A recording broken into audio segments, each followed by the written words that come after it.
4 மாதமா 2 முழங்காலையும் இழுத்து பிடிக்கிற மாதிரி.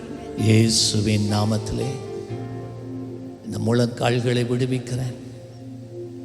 முழங்கால்களுக்குள்ளே அசைவாடும் ஆவியானவரே, முழங்கால்களில் விடுதலை உண்டாவதாக. இப்பொழுது இந்த முழங்கால்களை பார்த்து I release you. Every stiffness leave, every hardness leave, every swelling leave now in Jesus' name. Speak healing in Jesus' name. Check பண்ணுங்க. இந்த முழங்கால் மட்டும் வலிக்குது.